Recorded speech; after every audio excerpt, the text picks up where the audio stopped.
బెంగళూరు తొక్కిసలాట ఘటనను సుమోటోగా తీసుకుని కేసు నమోదు చేయాలని ఆదేశించింది కర్ణాటక హైకోర్టు. స్టేటస్ రిపోర్ట్ ఇవ్వాలని ప్రభుత్వాన్ని ఆదేశించింది. మంగళవారం స్టేటస్ రిపోర్టును పరిశీలిస్తామని తెలిపింది కోర్టు.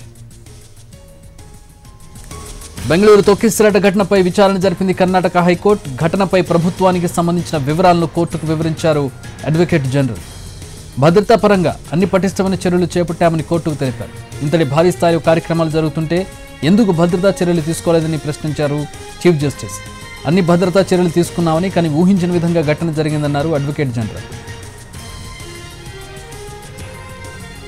స్టేడియంలో 21 గేట్లు తెరిచారా అని కూడా ప్రశ్నించింది కోర్టు. మొత్తం గేట్లు తెరిచామని, అసలు ఎందుకు తొక్కిసలాట జరిగిందో దర్యాప్తు చేస్తున్నామని చెప్పారు ఏజీ. ప్రభుత్వం విచారణకు ఆదేశించిందని, 15 రోజుల్లోనే ఘటనపై కోర్టుకు నివేదిక సమర్పించుతామని అన్నారు. విచారణను మంగళవారానికి వాయిదా వేసింది హైకోర్టు. తొక్కిసలాట ఘటనపై కర్ణాటక కేబినెట్ కూడా సమావేశమైంది. మరోవైపు తొక్కిసలాట మృతుల కుటుంబాలకు ఆర్సీబీ పరిహారం ప్రకటించింది. మృతి చెందిన 11 మంది కుటుంబాలకు 10 లక్షల చొప్పున పరిహారం ఇవ్వాలని నిర్ణయించింది.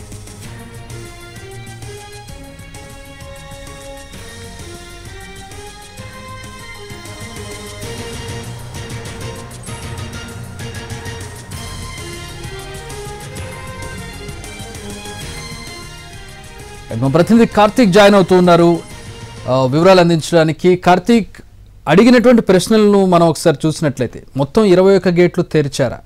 సెక్యూరిటీ మెజర్స్ అన్ని తీసుకున్నారా? అంబులెన్సులు రెడీగా ఉన్నాయా? ఎందుకు ఇంత పెద్ద కార్యక్రమం జరుగుతుంటే ముందస్తు చర్యలు ఎందుకు తీసుకోలేదనేది ప్రధానమైనటువంటి ప్రశ్న. ముందుగా ఫస్ట్ ప్రశ్నకి వెళ్దాం. 21 గేట్లు ఉన్నాయి చిన్నస్వామి స్టేడియంకి. ఏ గేట్ దగ్గర ఈ ఘటన జరిగింది? 21 గేట్లు తెలిస్తే అసలు తొక్కిసలాట ఎందుకు జరుగుతుంది? 21 గేట్లు చిన్న విషయం కాదు.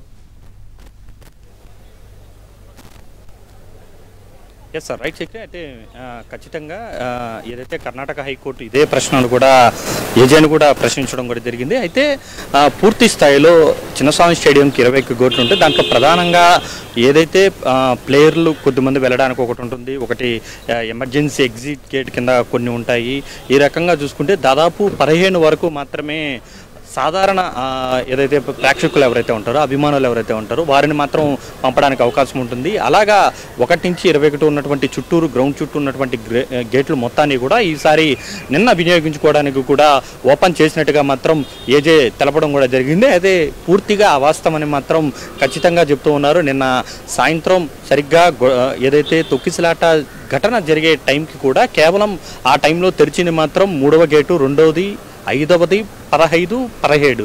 సో ఈ 5-6 గేట్లకు తప్ప ఇంకా ఏ గేటు కూడా తెరవనట్టు పరిస్థితి ఏర్పడింది. కేవలం 35,000 పాసులు మాత్రమే ఇచ్చాము కాబట్టి ఇంత క్రౌడ్ వచ్చింది కాబట్టి అన్ని గేట్లను తెరిస్తే ఇబ్బందులు తలెత్తుతాయనేటువంటి ఉద్దేశంతో అప్పటికప్పుడు అధికారులు కేవలం ఈ గేట్లను మాత్రమే తెరిపించడం కూడా జరిగింది. దానివల్ల కూడా ఏదైతే టికెట్లు పొందినటువంటి వాళ్ళు అభిమానులు ఎవరైతే ఉన్నారో వారు ఒక పక్క నుంచి ఇంకొక పక్క వెళ్ళడానికి కూడా తీవ్రమైనటువంటి ఇబ్బందులు పడ్డారు. ఆ టైంలో తోసుకునేటువంటి ప్రయత్నం కూడా జరిగిందని చెప్పుకోవాలి. సో ఇదే ప్రశ్నను కూడా చాలా సూటిగానే ప్రభుత్వాన్ని కర్ణాటక హైకోర్టు ప్రశ్నించడం కూడా జరిగింది. అయితే దానికి మాత్రం ఆ ప్రశ్నకు సమాధానం ఇవ్వలేక విచారణ జరుగుతోంది. మేము మెజిస్టేరియల్ విచారణ కమిషన్ వేశాము.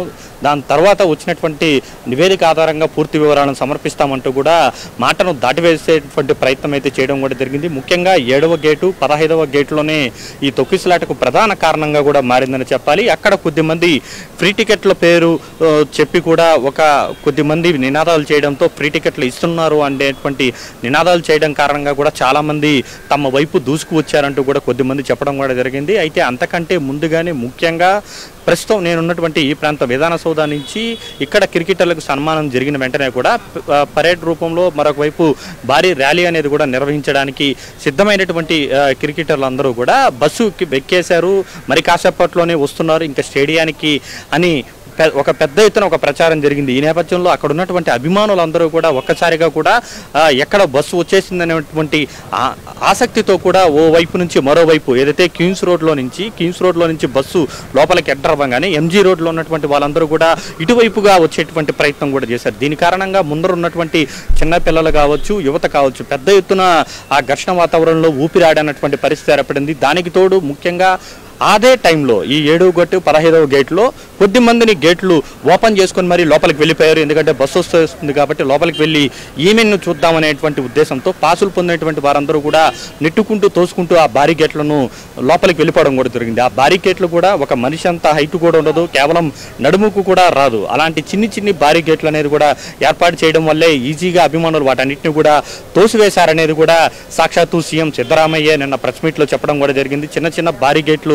ఏర్పాటు చేయడం వల్ల కూడా ఈ యొక్క తొక్కిసలాటకు ఒక ఘటనకు కారణంగా మారిందంటూ కూడా ఆయనే చెప్పడంతో మనకు పరిస్థితి అర్థమవుతుంది. సో అలాంటి గేట్లన్నీ దాటుకొని ఈ 7వ గేటు 15వ గేట్ నుంచి లోపలికి వెళ్ళిపోవడం కూడా జరిగింది. సో అక్కడి నుంచే ఈ యొక్క మొత్తం తొక్కిసలాట ఘటన అనేది ప్రారంభమైంది. కొద్దిమంది పాసులు లేని వాళ్ళు కూడా వారితో పాటు లోపలికి వెళ్ళిపోయినటువంటి నేపథ్యంలో ఆ గేట్లన్నీ ఒక్కసారిగా తోసేసినటువంటి నేపథ్యంలో ఒకరిపైన ఒకరు పడిపోయి మొత్తం చాలా మంది దాదాపు 56 మందికి పైగా స్పృహ కోల్పోయినటువంటి పరిస్థితి. చాలా మంది అక్కడే ఊపిరాడకుండా స్పాట్ లోనే ఈ 11 మంది కూడా మరణించారు. ఆసుపత్రికి తీసుకువచ్చినాక ఎవరు కూడా మరణించలేదు. ఈ 11 మంది కూడా అక్కడే మరణించినటువంటి 4 మహిళలు, పురుషులు, ఒక చిన్న 14 ఏళ్ల పాప, వాళ్ళందరూ కూడా అక్కడే సంఘటనా స్థలంలోనే ఊపిరాడకుండా కూడా ప్రాణాలు కోల్పోయినటువంటి పరిస్థితి. చక్రి కార్తీక్, ఇంతమంది ఊళ్ళ నుంచి తరలి వస్తుంటే, అంటే కర్ణాటకలోని వివిధ ప్రాంతాల నుంచి తరలి వచ్చినట్టుగా తెలుస్తుంది. సీఎం కూడా సభకు హాజరవుతున్నారు, డెలిగేట్స్ హాజరవుతున్నారు, విదేశీ ప్లేయర్స్ ఉన్నారు. ఇంటెలిజెన్స్ ఏం చేస్తుంది? తీవ్రవాదులకు సంబంధించిన చర్యలు తీసుకుంటూ ఉన్నారు, దానికి సంబంధించి చెకింగ్ ఉంటూ ఉంటుంది. కానీ ఇంతమంది ఊళ్ళ నుంచి తరలి వస్తూ ఉంటే లోకల్ పోలీస్ కావచ్చు, లేదంటే లోకల్ ఇంటెలిజెన్స్ కావచ్చు, ఏం చేస్తున్నారు? ఇంటెలిజెన్స్ రిపోర్ట్స్ ఎందుకు లేవు? 35,000 అనుకున్నారు, 40,000 అనుకున్నారు. కానీ ఇన్ని లక్షల మంది వస్తున్నప్పుడు ఎందుకు ఇన్ఫర్మేషన్ రాలేదు పోలీసులకి? ఖచ్చితంగా ఇందులో ఇండెక్స్ వైఫల్యం అయితే చాలా స్పష్టంగా కనబడుతుంది. సాధారణంగా చిన్నస్వామి స్టేడియానికి కెపాసిటీ 35,000, విధాన సౌదాలో మరొక 15,000, ఓహో అంటే ఒక 70,000 మంది మాత్రమే వస్తారనేటువంటి అంచనా అయితే ఇటు రాష్ట్ర ప్రభుత్వం కావచ్చు, పోలీసులు కావచ్చు ఉన్నారు. సో దానికి తగ్గట్టుగానే ఏర్పాట్లు ఇటు భద్రత పరంగా కూడా ఇటు చిన్నస్వామి స్టేడియంలోనూ ఇటు విధాన సౌదాలో కూడా చర్యలు తీసుకున్నారు. అయితే ఊహించిన విధంగా చాలా హ్యూజ్ మెంబర్స్ అనేది కూడా రావడం కూడా జరిగింది. ఒకరు కాదు, ఇద్దరు కాదు, ఏకంగా 5 లక్షల మంది వరకు కూడా సుమారుగా వచ్చారు. అయితే కర్ణాటక సీఎం 3 లక్షల మంది అని చెప్పినప్పటికీ కూడా లెక్క మాత్రం అనధికారంగా మాత్రం చాలా మరింత ఎక్కువగా ఉండేటువంటి అవకాశాలే ఉండేటటువంటి పరిస్థితి ఉంది. Chakri all right, thanks for the updates Karthik.